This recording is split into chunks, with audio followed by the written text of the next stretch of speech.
திருவண்ணாமலையில் வேலை செய்கிற இந்த அன்னதான கூடத்தில் ஒர்க் பண்ணுற வெட்ட வழியில் இருக்கிறவங்க எல்லாருக்குமே அது ஒரு முக்கியமான ஒரு ட்ராவல் தான் அது.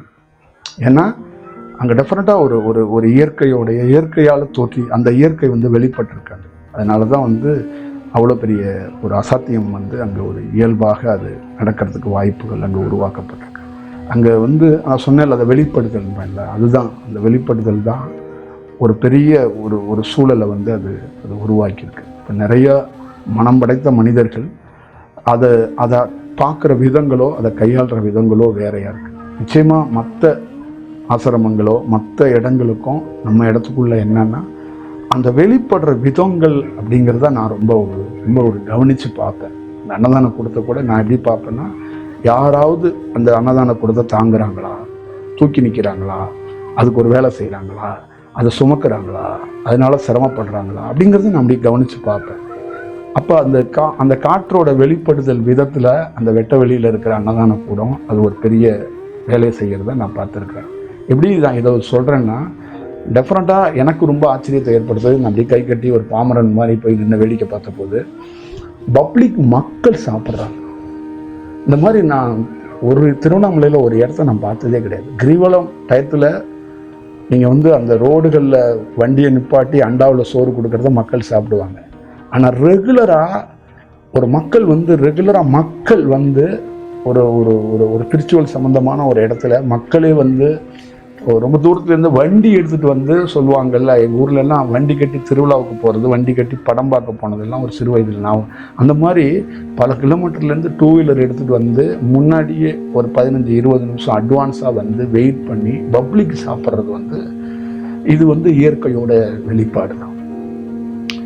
ஒரு சாதுக்களுக்கு சாப்பாடோ இல்லை வேறு மாதிரி ஒருத்தவங்களுக்கு சாப்பாடோ நம்ம ஒரு ஸ்பெசிஃபிக்காக நம்ம ஒரு டோன் பண்ணி இந்த மாதிரி ஒரு சிஸ்டம் பண்ணி இப்படின்னு பண்ணுறது அது வேறு. இது வெளிப்பட்ட விதம். அதனால தான் அன்னதான கூடத்தில் அங்கே நான் போகும்போது ஒரு காற்றோட தன்மை எனக்கு தீவிரமாக தெரிஞ்சிச்சு. அப்போ அந்த இடத்த பார்த்துட்டு நான் ரொம்ப பிரமிச்சிட்டேன். எனக்கு ஆச்சரியத்தை ஏற்படுத்திடுச்சு. அப்போ அது எனக்குள்ளே இருக்கிற காற்று அப்படியே அங்கே வேலை செய்கிறத நான் அந்த ரியாக்ட் பண்ணுறதை பார்த்தேன். ஒரு உருவம் இல்லாத ஒரு காற்றோடைய அந்த ஒரு அழுத்தம் இருக்குன்னு சொல்லுவாங்கள்ல, ஒரு தாக்கம்னு சொல்லுவாங்கள்ல.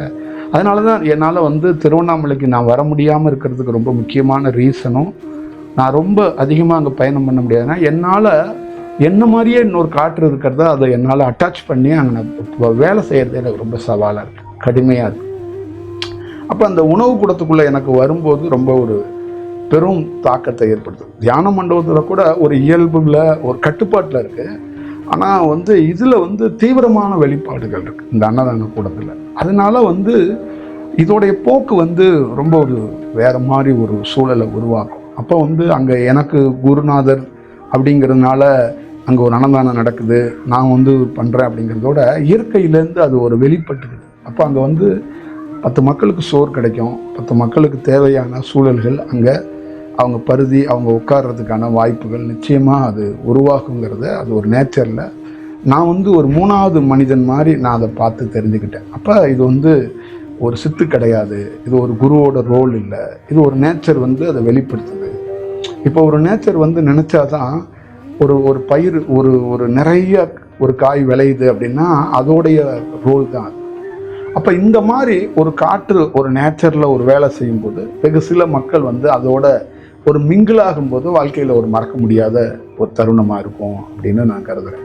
இப்போ உங்கள் வீட்டில் கல்யாணம்னா நீங்கள் சம்பாதிச்ச காசில் சோறு போடுறீங்க, ஒரு காற்று சோறு போடுது, அப்போ நீங்கள் அந்த வாளி எடுத்துகிட்டு பரிமாற போகிறீங்கன்னா அது வாழ்க்கையில் மறக்க முடியாததாக இருக்குமா இருக்காதா? அப்போ ஒரு காற்று அந்த இடத்துல அன்னதானத்தை வழங்குது, அப்போ நான் ஒரு 10 கிலோ அரிசி வாங்கி தரவனாவோ ஒரு 10 கிலோ பருப்பு வாங்கி தரவனாவோ ஒரு வாய்ப்பு இருந்துச்சுன்னா அப்போ அந்த காற்றுக்கும் உங்களுக்கு ஒரு கனெக்ஷன் கிடைக்குமா கிடைக்காதா அப்படிங்கிறத நீங்கள் ஒரு இயல்பாக அதை பார்க்க தொடங்குனீங்கன்னா அது ஒரு நல்ல ஒரு பெரிய ஒரு கனெக்ஷனை ஏற்படுத்தும்.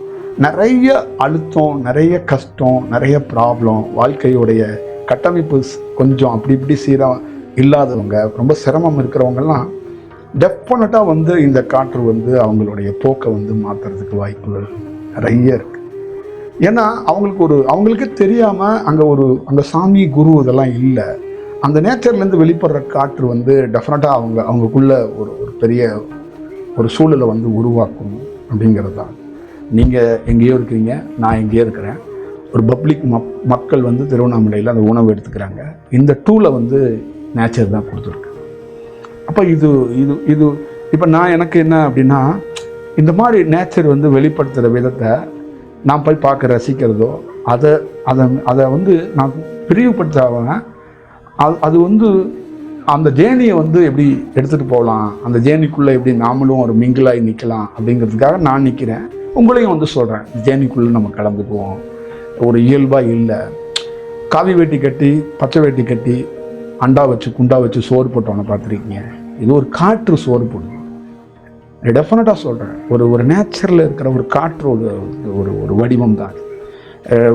நீங்கள் ஒரு நாள் நிச்சயமாக என்னைக்காவது திருவண்ணாமலையில் வாய்ப்பு கிடைக்கும்போது ஒரு தட்டில் சாப்பிட்டுக்கிட்டு அந்த உணவு கூடத்தில் நிற்கும்போது கண்டிப்பாக இது ஒரு காற்று தான் உணவு கொடுத்துச்சா, அந்த என்னைக்காவது ஒரு நாள் உங்களுக்குள்ள ஒரு ஃபீல் வரும்போது கண்டிப்பாக உங்களுக்கு தெரியும். அது நான் கொடுக்கல, வேறு யாரும் கொடுக்கல. அந்த நேச்சர்லேருந்து அந்த காற்று எப்படி, அதோட தன்மை என்னங்கிறத உங்களால் கண்டிப்பாக உணர முடியும். ஏன்னா நான் அதை உணர்ந்துருக்கேன். அதனால தான் நான் வந்து விடுபட்டு நிற்கிறதுக்கு ஒரு வாய்ப்பு. அது என்னுடையது, அது நம்ம சக்தியில் செஞ்சது, அந்த சித்தில் கொண்டாந்தது, அந்த மாதிரி எல்லாம் இல்லாமல் அப்படி தூக்கி வெளியில் நிற்கிறதுக்கு காரணம் அது வெளிப்பட்ட விதங்கள் தான் அப்படிங்கிறது தான் நான் வந்து கருதுகிறேன். அதனால் அங்கே இருக்கிறவங்களுக்கே, சமைக்கிறவங்களுக்கோ அதை சர்வீஸ் பண்ணுறவங்களுக்கோ தெரியாது. வாழ்க்கையில் அம்மா அப்பா அண்ணன் தம்பி உறவு சொந்தம் பெரிய பணக்காரன் அதிகாரி இவங்கெல்லாம் பண்ணி பார்த்துருக்குறோம். ஒரு காற்று வந்து எவ்வளோ பெரிய வேலைகளை பண்ணும் அப்படிங்கிறது சில பேரால் உணர முடியாது. திருவண்ணாமலையில் இருக்கிற வெட்டவெளியில் இருக்கிற ஒவ்வொருத்தருக்கும் அதை உணர்ந்தாங்கன்னா ரொம்ப நல்லாயிருக்கும். அதை வந்து அது அவங்க வாழ்க்கையில் ஒரு கிடைத்த ஒரு பெரிய ஒரு பொக்கிஷம் அப்படின்னு நான் வந்து கருதுகிறேன்.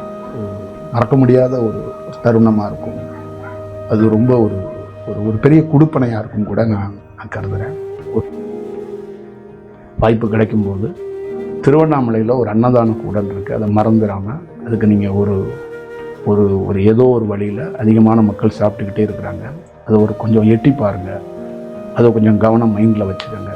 அரிசிக்கோ பருப்புக்கோ அங்கே ஏதோ ஒரு விஷயத்துக்கு நீங்கள் கண்டிப்பாக அதை ஒரு எட்டி பார்க்கணும் அப்படிங்கிறது தான். அது இயற்கையாக அது பெரிய தாக்கத்தை ஏற்படுத்தும். நான் உங்களுக்கு வந்து இதை ஒரு அறிவுரையாக சொல்லிடாமல் அது இயற்கையாகவே அதை விட்டுட்டேன். ஒரு சில மாணவர்களுடைய வாழ்க்கைக்கு அது நிச்சயமாக அது ஒரு பெரிய உங்களோட ஜேர்னிக்கு அது ரொம்ப ஒரு முக்கியமான ஒரு வடிவமாக இருக்கும். அப்படிங்கிறதுனால தான் இதை ஒரு வார்த்தை மட்டும் நான் ப்ரெஸ் பண்ணுறேன். என்னுடைய வாழ்க்கையில் என்றைக்கு திருவண்ணாமலையில் அன்னதானம் நடக்குது நீங்கள் கொஞ்சம் பாருங்கன்னு சொல்லாத நாளும் ரொம்ப ஒரு பொக்கிஷமான நாளுன்னு நினைக்கிறேன். அதை என்றைக்கு மக்களே கையில் எடுத்துகிட்டு அது அவங்களுடைய அன்னதான கூடன்னு ஒரு நாள் அது உருவாகும், அதுவும் இயற்கையே அது நடத்தும். அது நம்பிக்கையெல்லாம் கிடையாது, அது நிச்சயமாக டெஃபரெண்ட்டாக இருக்குது. எனக்கு தெரியும். அது இன்றைக்கி வந்து ஒரு 675 பேர் சாப்பிட்றாங்க. அது டெஃபினட்டாக அதோட கெப்பாசிட்டி எவ்வளோ பேருக்கு அது சாப்பிட்றதுக்கு இயற்கையிலேருந்து அது வழங்கப்பட்டிருக்குங்கிறது எனக்கு தெரியும்.